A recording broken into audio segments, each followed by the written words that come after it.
Welcome to Book Club for Movies, everybody, for the week of November 2nd. I'm Ryan Miller, and Chef's Kiss, Matt Amber. That was especially radio-y this week. I'm not sure why. On Book Club for Movies, where we watch one movie a week and repeatedly tell you we will do it and then don't for a minimum 4 weeks. And then do it. Again, I gave a reason. It's my fault. Coming hard after me. And we invite you to do the same. Also, say you'll do something for 4 weeks and then do it. This week, it's Drive. Without further ado, I'm just going to say it. I feel like we've done enough build-up, and we couldn't possibly do any more. So... Matt, I'm curious. Do you have a synopsis for Drive, the 1997 classic, not the...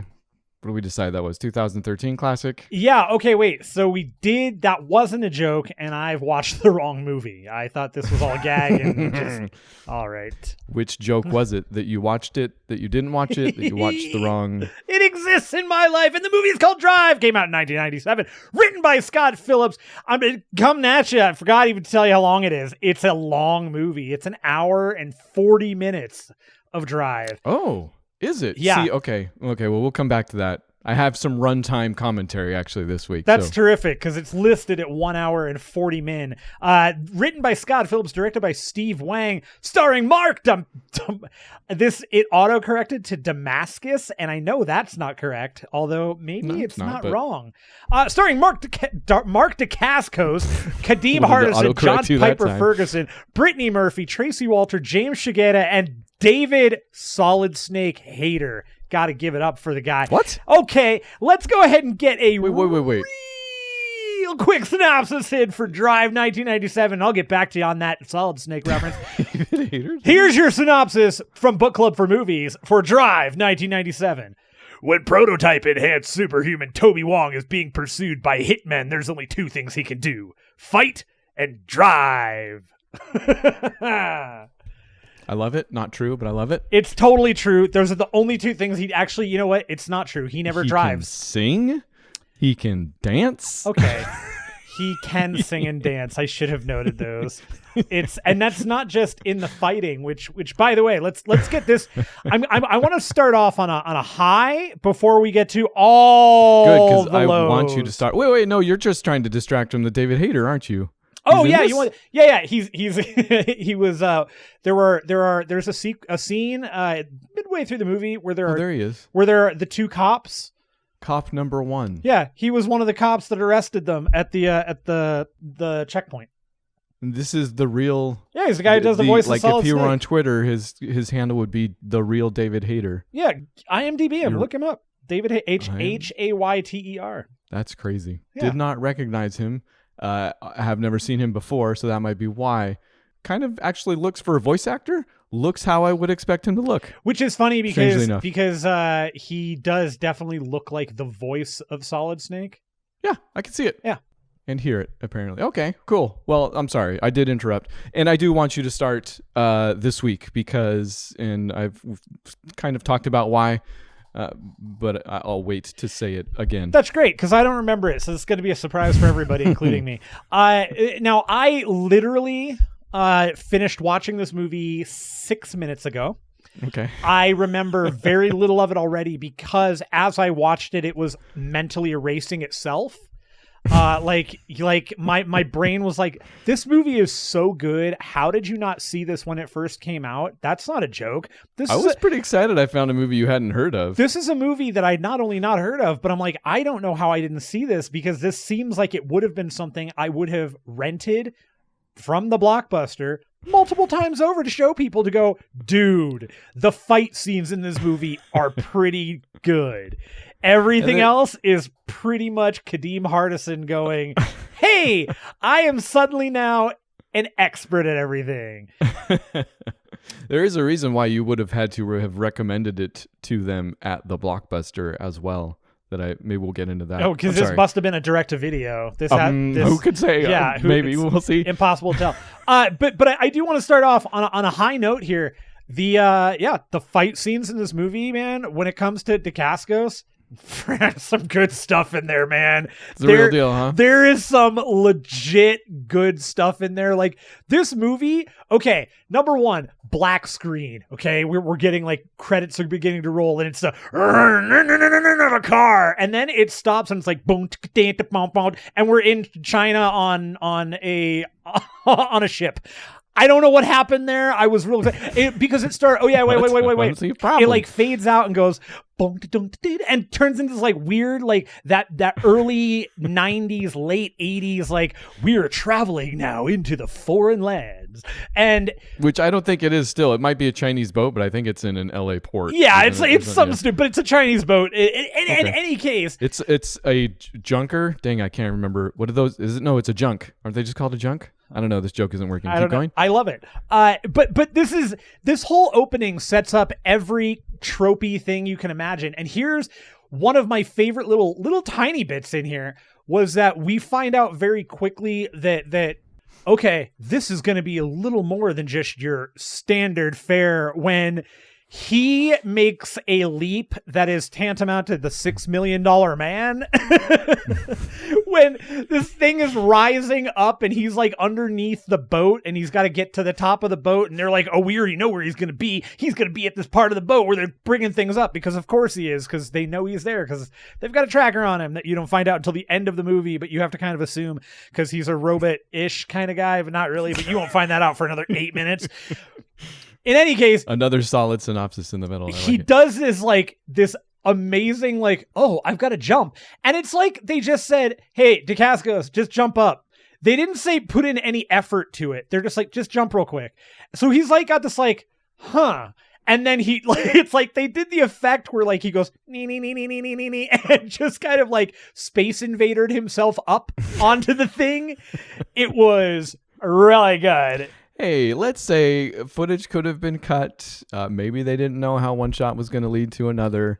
Let's just say these are all possibilities at this point. The possibilities are endless. Especially in that particular scene where the camera does not cut at all and it's one shot and it's just really poorly done. Okay, so you're tiptoeing into what I want to get into, but there are two different filmmaking styles here that are at play.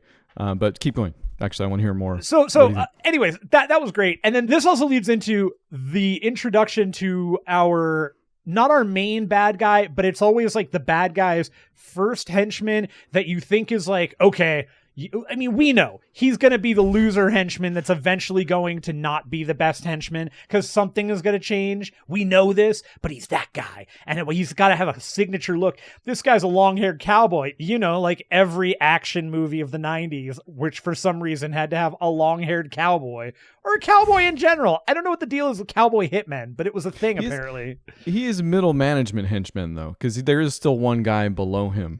Still. Well, that's true. A good old Tracy Walter, who we love. No, you went the other way. See, the name of his henchman is Hedgehog, at the which when anybody hears would say, oh, played by Tracy Walters, I assume. Yes. Or I'm sorry, was it no. Walter, not Walters. My fault. Yeah. Essentially reprising his role from Tim Burton's Batman. Basically, yeah. He's Bob. It's pretty great. I love Bob. It's literally the same. He's just not wearing the jacket. Okay, Joker is the big bad in that, so it's not essentially. And he's just not, but he's not wearing the jacket. That's all. It's Tracy Walter. That's all you have to say. Yeah, but the movie cascadingly gets progressively dumber as it goes on, and I love any good action movie that has threads that just get dropped and ignored at the very. They're like, you know what? Wrap it up. We're out of budget. We just don't have time for this anymore. I'm done. But let's get one more good fight scene in. And they do. Throughout the movie, there's like 8 or 10 fight scenes, and the whole movie is like is basically Dacascos and Kadeem Hardison. Like first it's just Dacascos for one fight, then it's Dacascos and Kadeem Hardison for the rest of the movie, barely getting out of fights until they can't. Yeah, takes him hostage at maybe the second fight and takes him out to his car. To get out of the room, takes him hostage because he's being chased. And then they make friends, and then, it's that for the rest of the the movie. It's kind of a mishmash, you could say. He's a sometimes. mishmash. This movie goes all over the Brittany Murphy whole section of the movie, I swear was number one, that was a different character from a different movie. I don't think that sequence happened in this movie. I think that was written by somebody else, and they went like it was like some couple guys were at Starbucks and they were talking about their scripts, and the guy was like, "Oh man, you got to check this bit out." And he pulled out like the pages and he showed him this middle part of his script, and it was this bit with Brittany Murphy and Steve Wang and Scott Phillips, the writer of this movie, went, "Man, that's pretty good." And then when the dude went up to get coffee, he just swapped parts of scripts. That's what I think happened. Dude, I think you might even be giving them far too much credit at that point. It's like they were sitting in Starbucks writing the thing, and Brittany Murphy walked in and they said, "Hey, want to do a movie?" Like that's about the level. It's such a funny sequence because she changes the entire energy and everything of the movie, which is funny because the movie ostensibly takes a nosedive for a few minutes while Mark Dacascos has to basically recharge. Yeah, she does seem like maybe she's from a different movie, but she infects the rest of this movie. Totally does. It seems like once she shows up, the rest of the movie just goes, "Oh, you know what? She's a little kooky. Let's go ahead and add I don't know, rocket launchers." Because she's not in the whole thing. Like she's not, in fact, what would you say, 30 minutes? If that? 15, 20, yeah. Okay. It's not long. It's at about the 40-minute mark is when I noticed it. So I noted it. So I'd say it's between the 35 and 40-minute mark she shows up.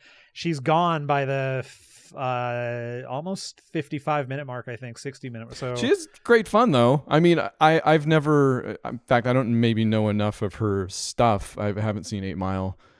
Oh man, she's really good in 8 Mile. Okay, I think that's the one. She was good. She was never. I mean, and she was just goofy in this. Like in this, she's great fun. Yeah, she's total cool energy. The direction here was, hey Brittany Murphy, you seem kooky. Do that times a million. Right? Yeah. They bring her in, and she is attracted to Kadeem Hardison's character. Oh, which by the way, right away, Malik Brody. Malik. Yes. Oh, is it Malik? Really? It's Sorry. Malik. I watched the movie. Yeah, you were thinking the whole time, you were like, why wasn't Terrence Malick just cast? But she's really, again, brings this really strange energy to it where she is attracted to him, but he's kind of like keeps his distance. I mean, because we've established that he's still in love with his ex-wife and his daughter, who we don't see the kid at any point. We just see the ex-wife after they've been handcuffed. She comes home to where he's been divorced from her for we don't know exactly how long. I think he asks and they don't tell. He doesn't mention it. But they're like in the middle of sawing through like these handcuff things. The wife comes home, is like, "Are you in trouble with the law again?" He's like, "No, it's him." Which doesn't even make sense because he's like a failed musician or something. Like we never get the idea that he's a failed musician who has trouble with the law he's just maybe kind of a loser and got divorced. I don't know. But yes, they visit his wife, and it's such a nonsense. It's like a nonsense scene. There's nothing to it, and it's never revisited. It's the first thread that does get dropped of the threads that you mentioned, perhaps. And it does come up occasionally throughout the movie where it's not resolved or anything. It's him there's the moment they meet, and then for whatever reason, Mark Dacascos going, "She still loves you, you know." Yep.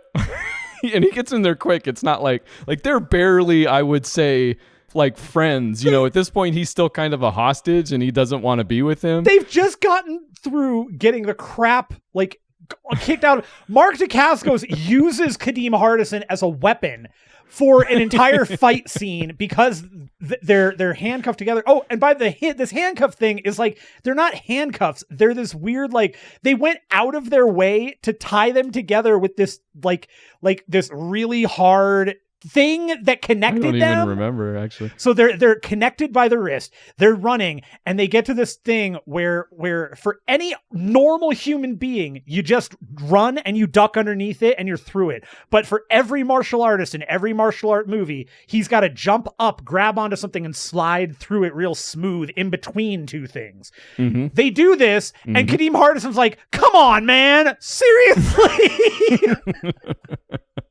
I actually love that they kind of noted that and called that out. Like, there is no reason for you to do that whatsoever. It's definitely a movie that knows what it is. Like, whatever we're going to say from here on out or have said, they were not clueless as to any of this stuff. Where the question might come into it is with the cut that we saw, or cuts that might have been made, or again, you think there were edits? Deleted? You think there was an editor in this? There was, in fact, and I didn't know until after the fact. I was looking at it that there is an alternate cut. What we probably saw, and this is why I wanted to look at the runtime of the movie I watched, but I couldn't because my computer's doing stuff. There's a Robbie Little cut, which is the name of a producer, Robbie Little, I guess, wherein he edited out 20 minutes, some scenes that do actually include, speaking of the daughter, like a scene in the daughter's room where they go deeper into that. It doesn't say that the resolution of that relationship with Kadeem Hardison and his wife got cut, so I don't know. But yeah, I think saw the US DVD VHS or whatever cut. So I don't know that we got, where was that? Why did I start talking about this? I don't know. Again, every time we start talking about this movie, I forget what we've talked about. Okay. I think we're getting caught up in... I'm getting caught up in certain weeds because this movie exists and it's such a weird freaking movie, man. I know. It was we started at the Brittany Murphy energy, I think is what happened. And she comes in and she's great. It transferred to us in this podcast. Somebody gets his arm cut off and she finds a gun with the arm still attached and is like weirdly horny about it for a while, and then starts also shooting. It's, I think, in conjunction with the garage scene. Yes, it is. That's the sequence where Toby Wong is fighting in the room, and then he sends her off to the garage to save Kadeem Hardison with a gun. That, like, a fancy gun too, and she just rolls in there and immediately starts shooting and chasing the guys. Kadeem Hardison too, like, yeah, he was like, picks it up pretty quick. Yeah, so essentially it's that for the rest of the movie, except for Brittany Murphy leaves pretty quick, and then there's a showdown at the end with the advanced model is the only credit that the guy gets, but it's the. So did we explain that? There's barely an explanation in the movie. You're right. You get this. Check out. This is the first paragraph from Wikipedia. Tell me if this isn't a revelation. Toby Wong, Dacascos, a special agent from Hong Kong, has had an advanced bio device installed in his chest. I think I understood that he was enhanced in some way or something. I thought he was a straight up android for the longest time until maybe I read that. But that's not even touched upon really in the movie, I want to say, until like 40 minutes or something. Like way late, and it's yeah. Okay. Well, so giving him superhuman speed and agility because he get this, because he does not want China to have the device after Hong Kong reverts to Chinese control. Did you get that? I knew that he didn't want China to have it, but he never explains why. It's because of politics, Matt. He flees to San Francisco with Chinese forces in hot pursuit. Tony plans, and this maybe I got a little bit by the end especially, Toby plans to sell the device to a company in Los Angeles for $5 million. Yes, got that. So, yeah, most of that is like one line. and the rest of it is like the only reason I knew he was from China and that I make the grand assumption that the very beginning is in China is because Kadeem Hardison makes a point of asking him things like, how long you been in the US, or what's your favorite thing about America?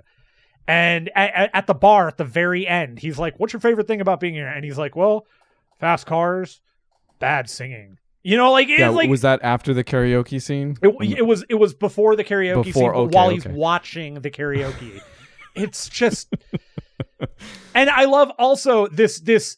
Let's also note real fast that the end of this film takes place in what is tantamount to Jackrabbit Slims, but for space fans of like outer space from like the 60s. What's the name of the bar? It's such a set. I think it's Advanced something. I can't remember. That where they actually go at the end? Yeah, that bar that they are, where the final fight happens there at the end. I guess it's just this karaoke bar actually here. I don't know. It's got a name though. It totally had like a big name, and she calls it something. Again, we've watched the movie. Okay, it's so really good. Okay, I think we've done a good job of painting a picture here. And I've spoken about this before in whatever, how many shows we did leading up to this thing. But this kind of all stems from a rabbit hole I've been going down lately with action movies. And it started over a year ago with me just being like, hey, I'm missing a lot of Jackie Chan and etc. movies. Sure. And looking those up and then kind of falling off for a bit. And then, Ip Man, I think I hadn't seen those. Obviously, that was it too. And got back into them this time around, started showing them to my daughter and stuff like that, which, by the way, she loves subtitles. Like, I get the feeling she really loves to read a good movie, which is fine. That's cool. It makes it easy for me. Cool. I got the great Halloween movie for you then. It's going to terrify the crap out of her. Oh, she can't. Hey, the ween is coming. We'll get there. Yeah. Anyways. But this time around, it resulted in me going down the YouTube rabbit hole of this one actor specifically who was in Ip Man 4 as the bad guy, Scott Adkins, which turns out has been in the business for so very long that he can very credibly do this show/podcast of his. I don't know if it exists in podcast form. I would recommend still the YouTube videos because they do show clips and talk about certain scenes, like very famous scenes from action movies over time. So in watching every single episode, except for maybe the last 20 minutes of the one that came out last week with Sam Hargrave, I think is his name, who's, again, also been in the business for a bit and very recently directed, I guess, Extraction was his thing, his latest. Sure. You would maybe recognize it for a second. It's like not Triple Threat, but it's still Netflix, and it's an action movie with Thor in it, and you maybe saw it for a second. Oh, yeah. Okay, you know what? No. You mentioned Thor, and I do recall this movie existing. I did not watch that movie. You do recall? No, me neither. In fact, I didn't hear... Okay, and this is going to be a theme. Didn't hear amazing things about it, but that's just what this rabbit hole has done, okay? No, I obviously drive, so... Yes. In a way, it's strange that this was the movie that came out of all this, but in a way, it's not. We'll get there. I hope we don't. In going down this rabbit hole, it honestly opened up a whole new world, right? Like, I enjoy action movies like as much as the next guy. I've always been the guy that pays attention to the story a little too much in everything, not just action movies. So a lot of the times I feel like when we do our movie thing, it's me talking about what I liked most about the story or the filmmaking, stuff like that, but not having the actual grammar of both an action director and just even an aficionado of movies like that. What Art of Action does, is the name of Scott Adkins' show on YouTube, is gets deep into what makes for good action. And also, Adkins is a legit fan. Like, the dude grew up watching the movies that we didn't watch. Like, okay, pretend the Matt Amberg who grew up watching all those horror VHS movies, if they were all action movies instead, which you probably got a fair few of anyway. I got a good amount. Yeah. I never got into the whole VHS scene when I was growing up, so I don't have that. But apparently Scott Adkins did, and it shaped what he did with his life. He started doing martial arts stuff when he was like 10 or 11 and just went from there. Guy's been in movies, and he started out in Hong Kong, which, when I say we were going to talk about two different schools of filmmaking, it's kind of the Hong Kong style of action movie making and the, I guess, I was going to say US style, but let's just say everywhere else style, essentially. Garbage, which is, you mean? There is just nothing like Hong Kong style action movies. We're talking about... There's a DNA to it, for sure. There's an absolute DNA. There's a philosophy to it, right? There's also no labor unions. So they are doing stuff they probably should not do for so many reasons and can, kind of. But what I was going to do is kind of start this back. I like that we've gone so deep into the movie already. It's fine. But I was going to kind of do what we do a little bit in reverse and talk about two other movies that I saw leading up to this. So it's kind of a rest of the show before the show, if you will. I will not. I am insulted that you're springing this on me, but since you've done that, I can do nothing about it other than voice my displeasure. I think I put this out there. I don't know if I put it out there to you. Oh, good. But Gee. I also watched two other movies, one of them being In Search of the Last Action Heroes. Did I mention that? No. Okay. In Search of the Last Action Heroes, you would still love. It's a little long. Documentary about Arnold It is a Schwarzenegger's documentary. Yes, movie, sorry. The Last Action Hero. It is okay. I think that is in there definitely, but it's more of a documentary on the action movie genre. Okay, And I'm in. I'll watch that. I wanted it to be maybe more of a history lesson because that's something I say. It's kind of more of an enthusiast piece, I think, in the end, which is fine because you and I both being enthusiasts and them talking about movies you want to hear about, like it works out. But they do go on. They go on with the right people. Like in fact, tell me if you recognize any of these names. I love this challenge. Let's go. These are some of the people they got for this documentary. Stuart Ashen, No. Shane Black, Yep. James Bruner, Stan Bush, Ronnie Cox, Oh yeah. Boaz Davidson. Sure. This is a biggie. Stephen E. D'Souza. Oh yeah. Basically, I'm listing out movies like Die Hard, anything that Arnold's been in, like blah, blah, blah. Just tons and tons of people involved with all of these movies.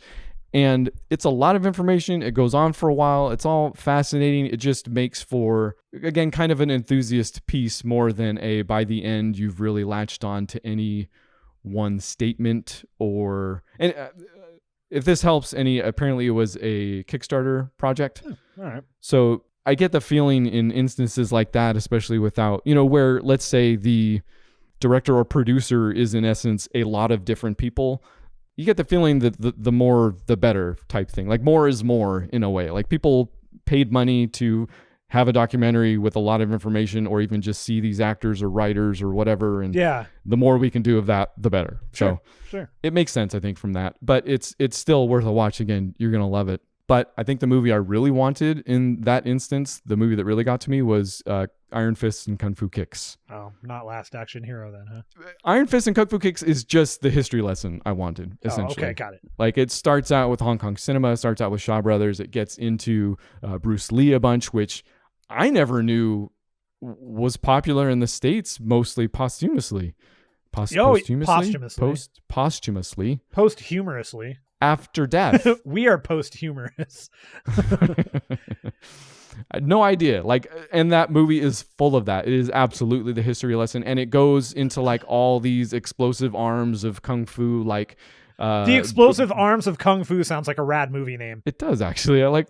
Did I? Oh, I trademarked that. Yeah, quick. I did not. It's been used. I'm sorry. But no, they go into how it related to B-boys. I didn't know the whole relation with blaxploitation like that. They latched onto it as kind of a minority, and because a lot of these films, especially the ones of Bruce Lee, were coming in, Kung Fu being Chinese and not Japanese, and there being that whole thing. They go into Paris and parkour. They go into Billy Banks and freaking Tai Bo. Dude, Billy Banks, man, that guy, he knew something and he made money. He did. William They have Billy an interview Blanks. with him. He's in there. Fascinating. That documentary is everything I wanted it to be. Nice. And by the end, it does absolutely make a statement that you probably won't have any problem with, but it's real good, that movie. So, all of which kind of, in fact, gave me language to do Drive. And again, we kind of chose this movie, or I maybe kind of chose this movie just because it was one of the ones Scott Adkins mentioned, I want to say in his Dacascos episode, obviously, and mentioned it as being one of the, I want to say he said one of the greatest US made action movies ever, which, sure, okay. Let's pump a couple of brakes for a moment and let's recognize that Scott Adkins definitely knows what he's talking about in terms of the choreography and all action. of the action itself. Yeah. Now, if you look at his history, he does not have a great one of being involved in quality films. Not a lot of movies where you're like, that's a legitimately good movie. No. But that's not what we're talking about here. We're strip out all of the other stuff where this is a movie that has the most tenuously built skeleton around it, where somebody went, okay, we have the budget to do one effect shot, so save that for the end. Everything. Where was that? Did I miss Yeah, it? and the effect shot was basically the flashlight under his chest when the guy at the end when he beats him and he overloads. Oh, right, the bad guy. Yes. Yeah. The advanced model. The advanced model, right? Everything else is so like I'm texting Ryan as we're watching this, and just to give an example, going back to the motel with. Oh, did Beth watch it with you? No. Oh, okay. No. Sorry. She wouldn't have any of this. The royal she would definitely have something but she'd have to be drunk. But the moment at the motel, Brittany Murphy. So there is a bit where this whole movie has this white cowboy guy chasing Mark Dacascos down, but they're not allowed to kill him. They keep saying shoot him in the leg from the beginning of the movie. Shoot him in the leg. It never works. He never is shot in the leg at any point. He always is like, oh, I hear them say it. Better jump. Idiots. But he finally goes, you know what? I'm done with this. And he pulls out this really, really, I swear, if you pause the movie, you can see where they had stickers made, and they're like, there's wave in the sticker, and it's not on straight on some some green spray painted PVC pipe that they got at Home Depot. That would have been a real moment for the production designer or whoever it was. It was like, okay, here's the sticker. Hey, when you put it on crooked, it ruins the whole thing. I feel like my dad must have felt 1984 trying to put together the Terror Drone with the stickers. But he pulls this triple-barreled rocket launcher out and goes, I'm done, and just starts firing at them. And in the process of blowing up the motel, there are 2 to 3 shots where they're showing the explosions, and you can beyond tell that it was a model. It's the Monty Python, it's just a model, except the model in Monty Python looked good. Where you're like, oh, you know what? Obvious. Okay, that is a model. This is one where you can see where they have the motel pieces of the building glued to the ground. You can see the ground peel off, and you can see the wood underneath. It's a powerful rocket launcher, man. Very powerful, which is then followed up hilariously by they beat the guy up, they get away from him, the motel is destroyed, and as they walk away, Dacascos steals a tiny little individual little baby rocket launcher and fires it at this RV that the bad guys have been cruising around in, watching TV in the back. Because why wouldn't you? And this sequence is great too, because obviously he's got 3 giant missiles, blows the whole thing up.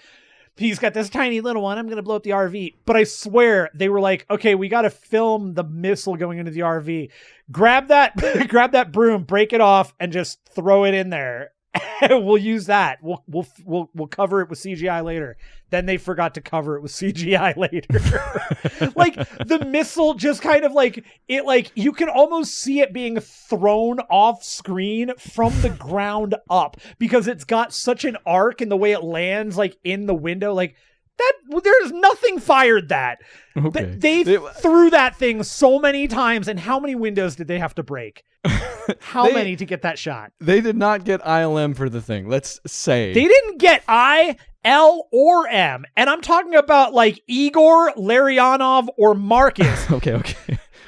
But that's what I'm saying, that the art of action and kind of this rabbit hole that I've been in has done for me is it's opened up a whole new world where, yes, I used to view movies like this and think, well,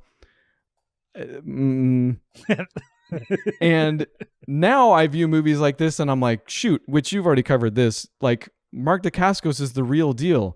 The way they're filming this, and to delineate between the two filmmaking styles here, Hong Kong very much will show you the action. They'll show you in different ways. It's not a one-to-one, or it's not just all wide shots or something like that.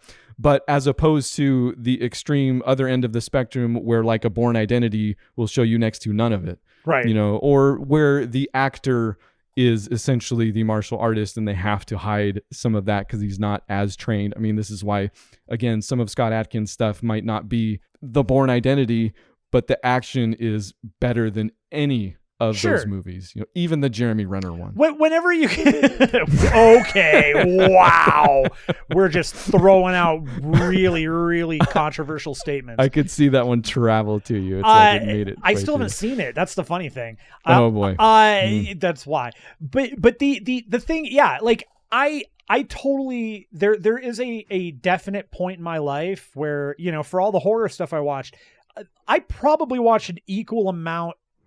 No, that's not true. But I watched a lot of really, really weird, bad action movies all through, because that's all that was on the cable channels that were available that we had. It was like, I'm watching horror movies and then, okay, it's action time because that's what's on at all hours of the day until Skinamax, right? But I can appreciate these movies. Like, I enjoy it. Like, the action. Yes, no, you're far ahead of me in this aspect, I'm sure. It's stupid. The movie is dumb in every respect. Like, the story, but you're not. This is not a movie you turn on to go, wow, I'm blown away by the actual dialogue in a quality way. Like, this is amazing. No, and I'll say this for In Search of the Last Action Heroes. It did give me a sense of this movie's place in history, because they do talk about kind of this arc that the action movie took, where eventually something like Ninja Turtles came out and they realized, I mean, it probably happened a lot sooner than that, because, you know, you had children's toys for RoboCop and Rambo and, like, you know, all of that, right? Eventually, the movies themselves were made for kids, not just the toys based on the movies that weren't made for kids. Well, I mean, you want the great example of that's actually still a mediocre yet kind of a fun little kung fu movie. It might not be kung fu. It's a martial arts movie, I should say that. Three Ninjas? Surf Ninjas. Which I was so close. That was straight up, like, they straight up in the movie, the kid is playing the game they made for the movie on the Game Gear. Like, it's like, that's really? that's like a function great. of the movie is that. Yeah, and that was a legitimate point in history where they're like, okay, yeah, this makes money, but we can make this for kids, literally. And then those movies, Ninja Turtles, I strangely enough would put Drive somewhere along that spectrum. Yeah, it's a late era edition because also, yes, it was straight to video. And where this genre thrived in the VHS market, I think 97, we're doing DVDs by then? Barely, just barely, early. yeah. Early, DVDs were early. That not a lot of people had them. But Drive is, I think, essentially, would you say, in that kind? It's a little bloodier. It's a little. I mean, it's got a funny sense of humor. It knows what it is. It's wacky, man. Come on, okay. I'm gonna low-key blow your mind right now. The action director. Tell me if his name sounds a little bit familiar. Koichi Sakamoto.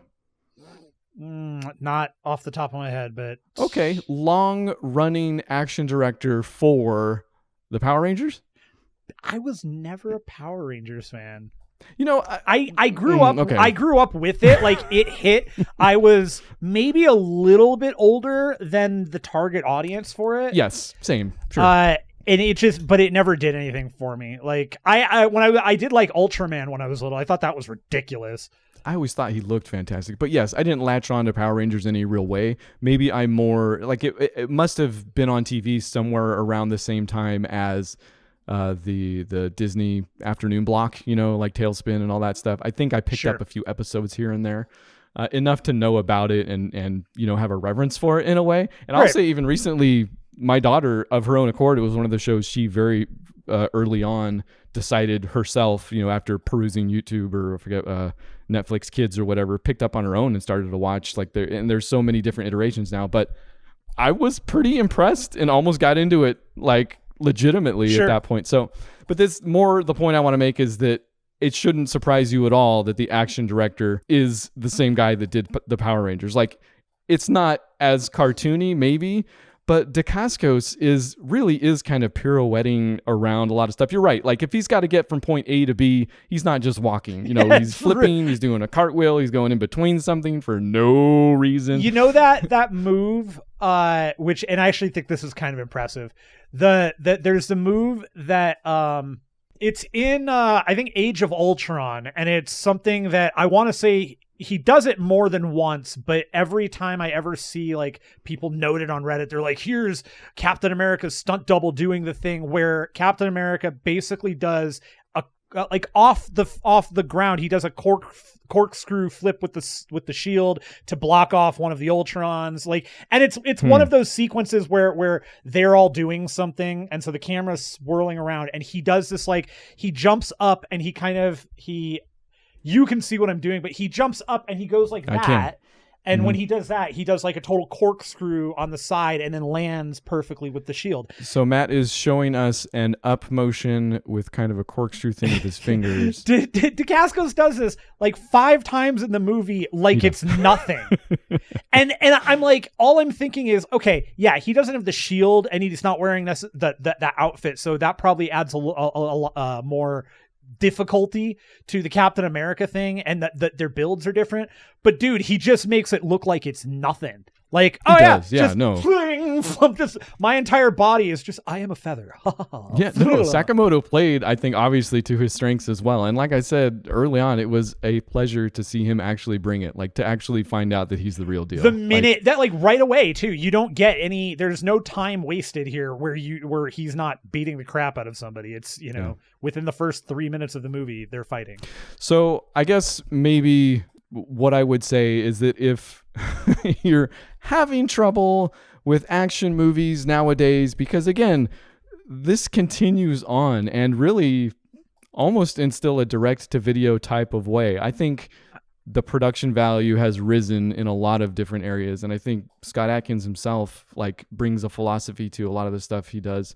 And anyways, if you want to also enter this brave new world of appreciating action movies, like check out that show, check out In Search of the Last Action Heroes, Kung Fu Kicks, or Iron Fist and Kung Fu Kicks, and pay attention to the way that people are directed in those sequences. You're going to actually want to know who the action directors are in these films. Like, and I'm being way too preachy, I feel like, because this is literally me talking to novice me at this point, but that's kind of a good thing. That's what our show should be.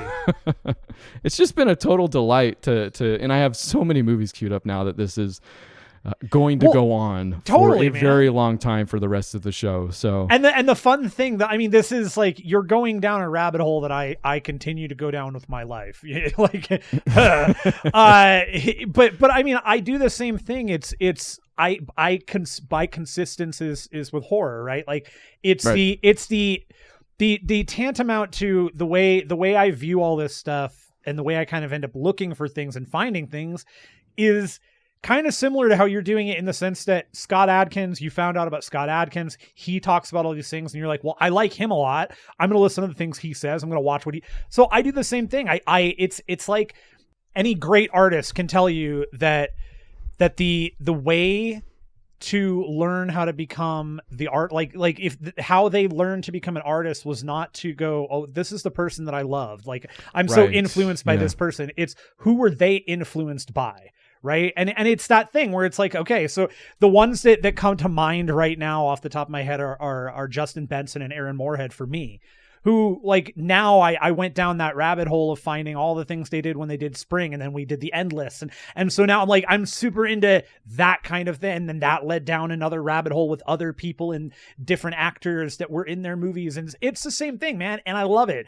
And I love hearing about it, because action, like, that's not necessarily something I'm going to dive down, but that's something that I know that you're going to come back with. Oh, dude, I saw this. You got to watch this one.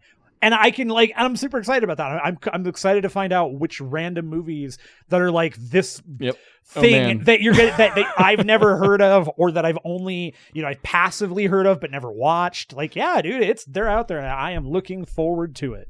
Yeah, but to put them in context too is kind of all the fun for me, because it's great.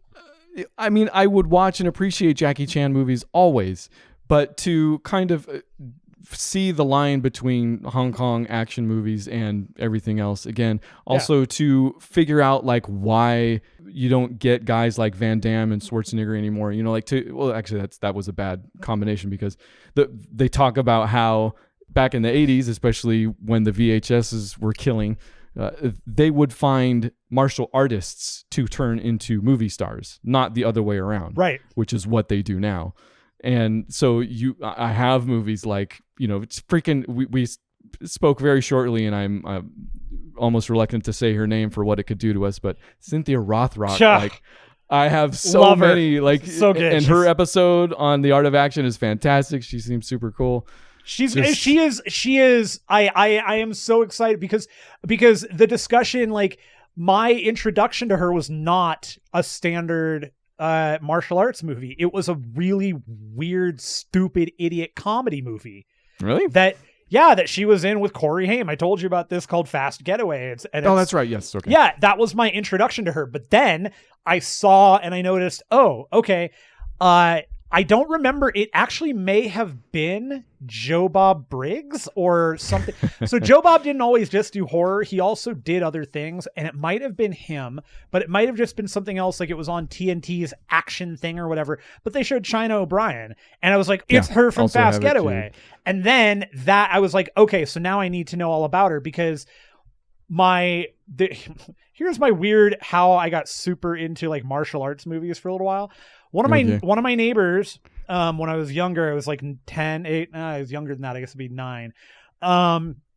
He got into a specific martial art, and I don't remember which one it was. It was not like it's not like one that you know off the top of your head. What year was it roughly? This would have been 90. Oh, okay. 90-ish, 90. Oh, that's all right. 89, okay. 90.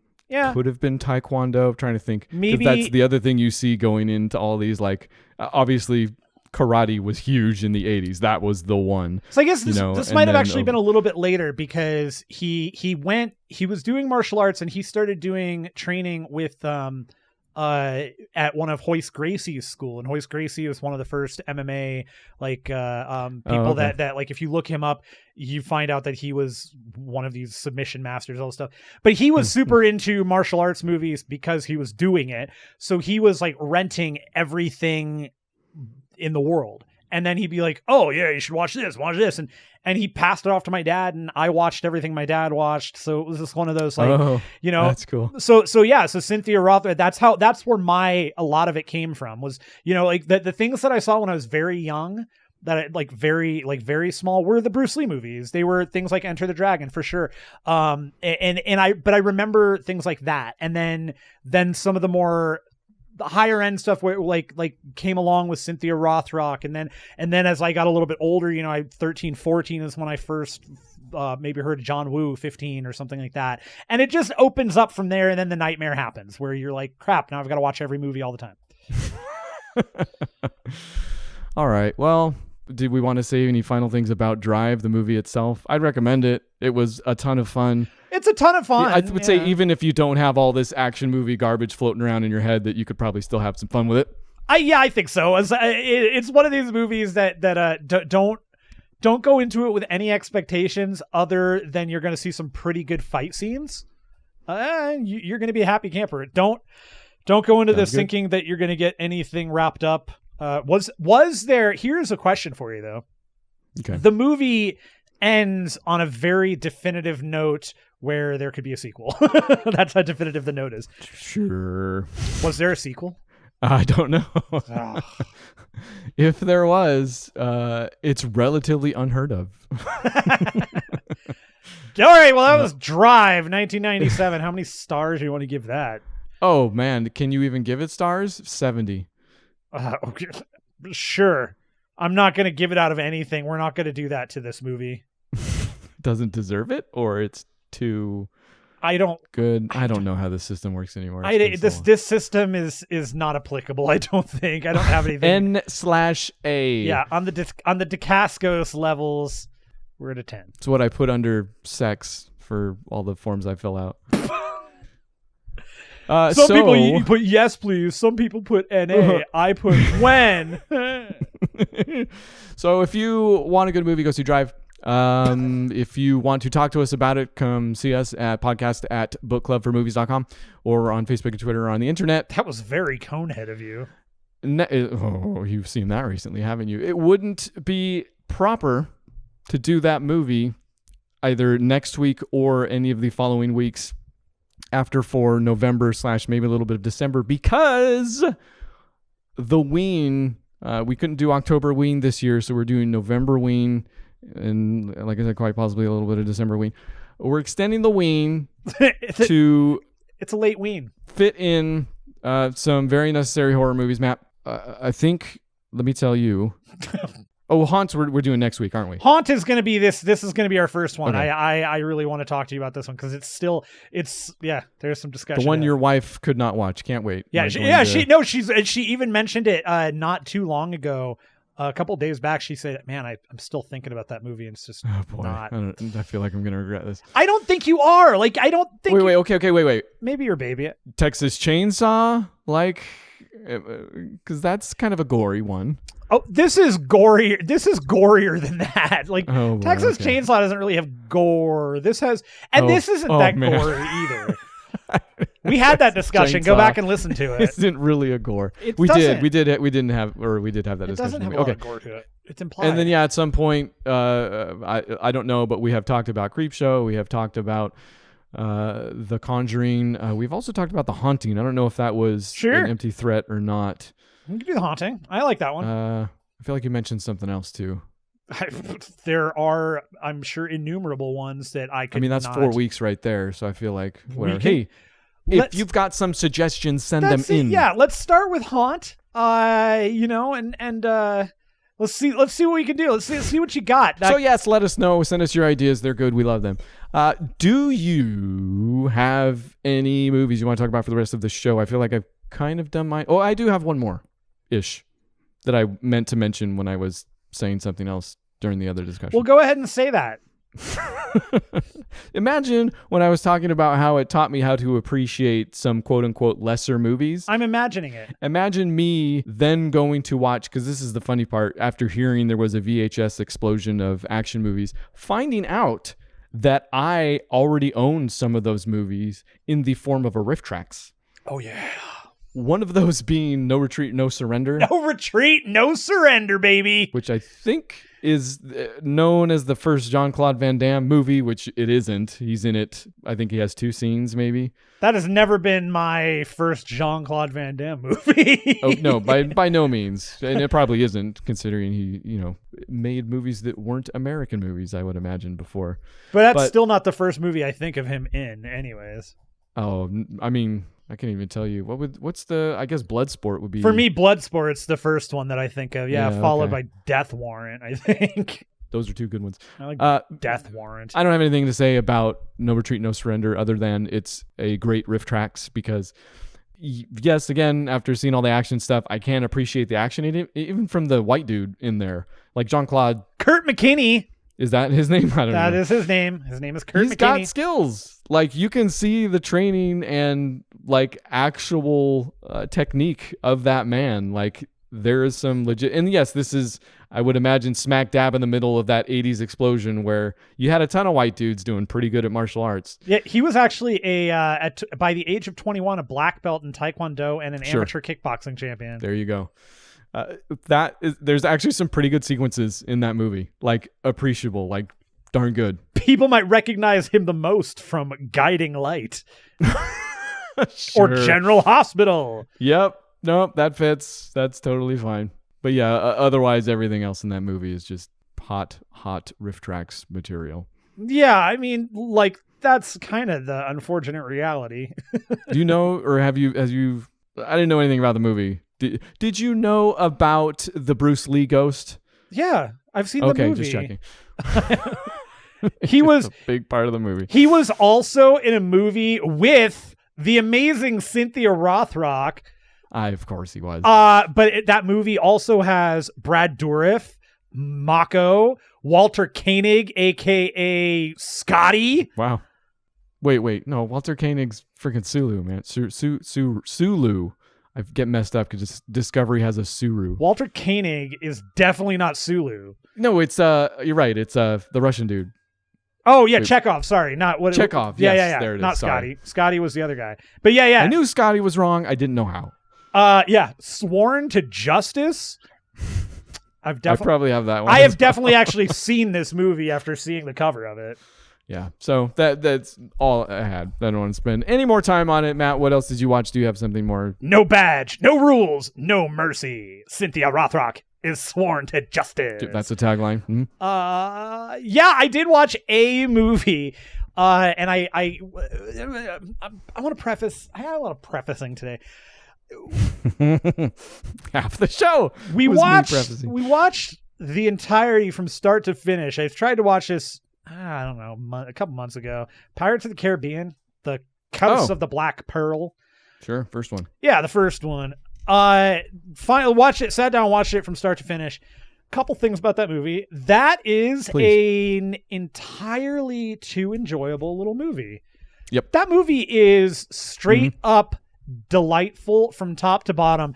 I am fully in the camp of, I think they probably went too far with Jack Sparrow overall in the rest of the films, but not in this movie. I think like this was a great introduction to that character.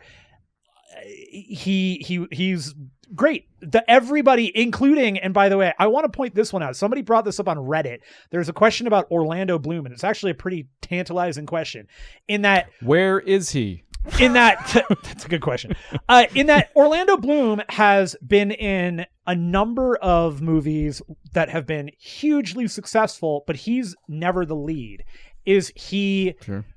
But is he good enough to be in those movies as a lead? And I'm watching this movie and thinking, okay, you know, this movie, they know they're not taking it seriously, but he's also playing off of not only a Johnny Depp, who's like, I'm taking a character to the nth level, which can be very hard.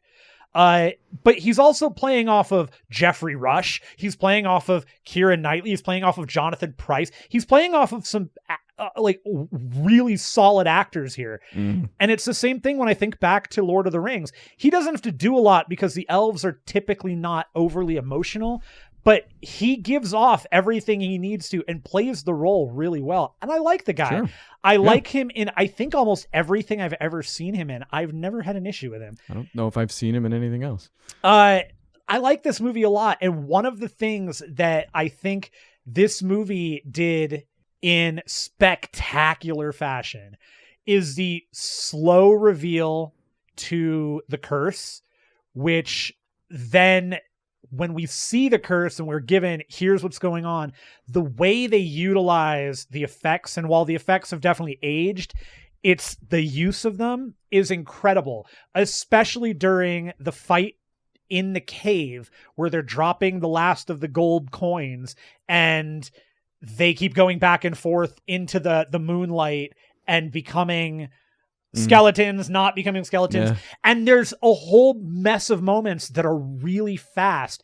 And it's clear that the effects team made sure that those moments were captured properly.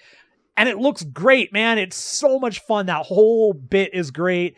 The entire scene is fun. The end of it is fun. That movie is a terrific amount of joy. Like, it is just a wonderful, solid little action movie that I know, as if that had come out when I was a kid, would have been one of my favorites of all time. I'm sure it would have been a Goonie. It would have been like Goonies.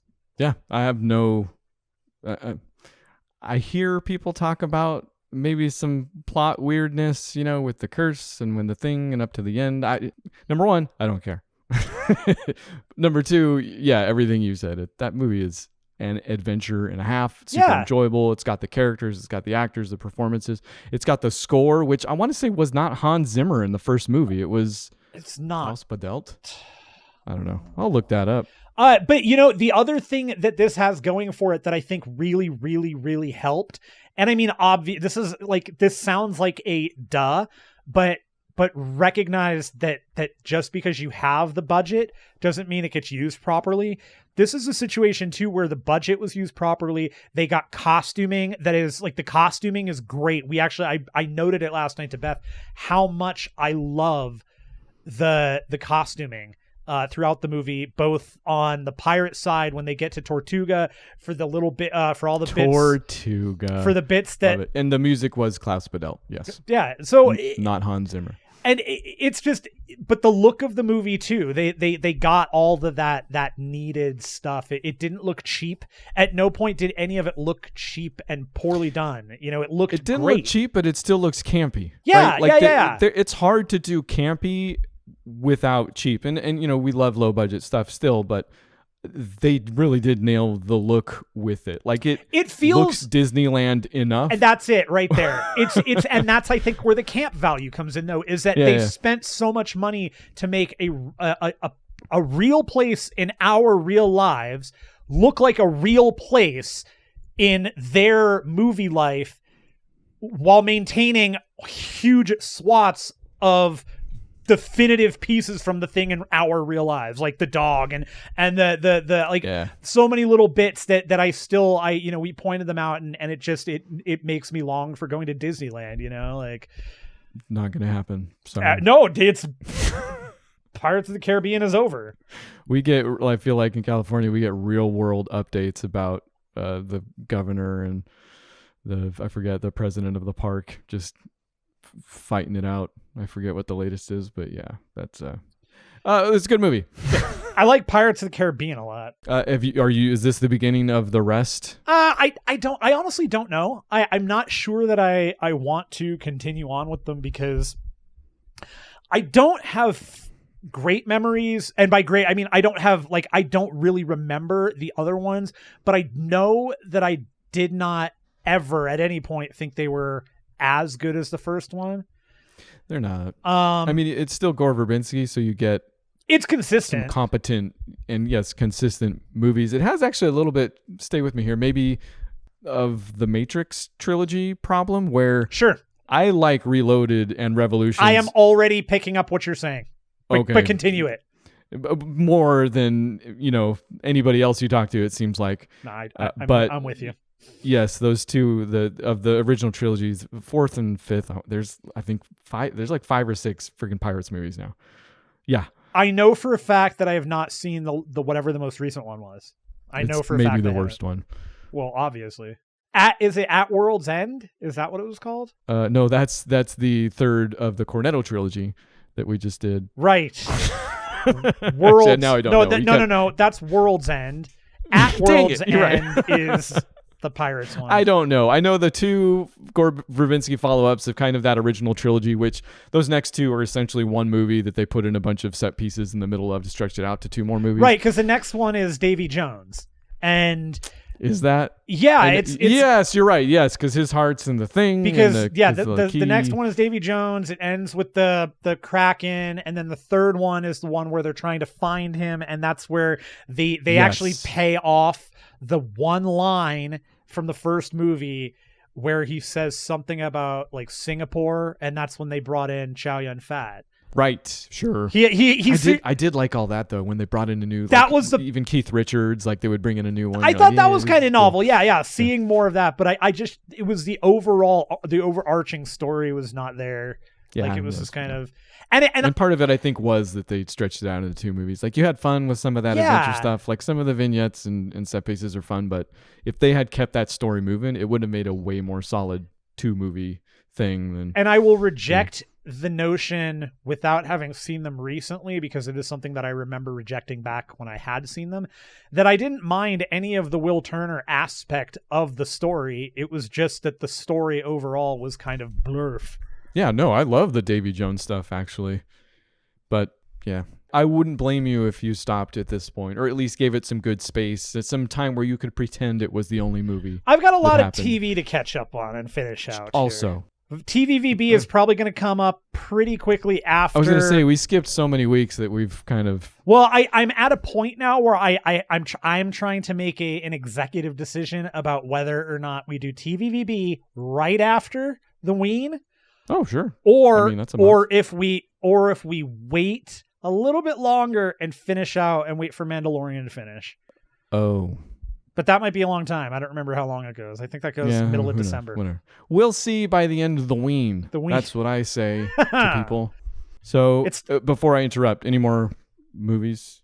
No, that's all. Okay. I will then interrupt now. So come back for the Weening again this year and every year. At Book Club for Movies. Again, podcast at bookclubformovies.com. You can find us on the internet. We're on Facebook and Twitter. Thanks, as always, to anybody, anywhere, anytime that hangs out. We appreciate it. We love you. We think you're great. Yeah. You're beautiful. We'll find out. This may or may not be one of our last shows. It really depends on how everything goes this week with the world. Oh, shoot. You're right. Yeah. We were so close to not talking about how that's happening, but yeah, sure. This is going to come out late, but hope you guys voted and not voted for an idiot. Sure, do a vote thing. Do a vote thing. Yeah, vote. Go do a vote thing. That's important. Look at us. We should have done it like weeks ago. Whatever. You're right. If we were really good at it, we'd be. No, I love to champion last minute things. So vote last minute, everybody. Do it. When is the actual day? We voted like months ago, it feels like at this point. So I don't even know when. It's tomorrow, I think. Okay, sure. We're recording this Monday 11/2. I think 11/3 Monday, is. Yeah, so Tuesday. I don't know. I think that's election. By time this comes out, it's too late. Yeah, hope you voted. Not for an idiot, because if you have, I don't know if I'm gonna keep doing this show, man. I may have to kill myself or something. All right. So hey, come back and watch Haunt. It's on Shudder, or you can probably steal it. I don't recommend it. You may have to, let's face it, depending on how the election goes, you may have to steal your movies. Yeah, but Shudder, if you have not done it, you can get I believe they're still doing a 30-day free trial. Just go to their website. Oh, is that a free Shudder thing at this point? Or it's just on Shudder? It's Shudder's on a subscription Shudder. service. You have to pay for Shudder. It's a subscription, but I think they've got a 30-day free trial, so you can hop on there, watch Haunt, watch Halloween 4. Catch some Joe Bob stuff on there. Maybe watch some old Dario Argento. Catch something you've never seen. If you don't know who Fulci is, maybe you want to check out Fulci. Maybe it'll be fun. You want to see one of the scariest, grossest things in the world ever? Go look at Zombie. Watch the Thing. It's really bad. It's a really good one. It's like this piece of it's a shard of wood, right? And it goes right into her eye, and she and she freaks out. This is just a preview. This is the mat that comes out at this time every year. But also, what's really cool is that in one of them, and I don't remember if it's I think it's Zombie 2, but one of the Fulci zombie movies, the zombie is it takes place on an island. It's the same one with the wood, and I think it's Zombie 2, but it might be Zombie. But the zombie is underwater, and it gets into a fight with a shark. Yeah, you might want to find out which actual zombie that is and let the viewership know by next week minimum. Although I guess you have 4 weeks to let them know, because again, the weenie come back for November Ween next week. It's in Zombie 2. Okay. Until then, goodbye. If you Google Zombie 2 shark fight, you will find it. Bye. Minority brown throwing down with authority. The intellect coming direct. Check the status. Whenever I flow, mix up the rhyming apparatus. It's tested 1 2 1 2. Can you hear me? Hell yeah!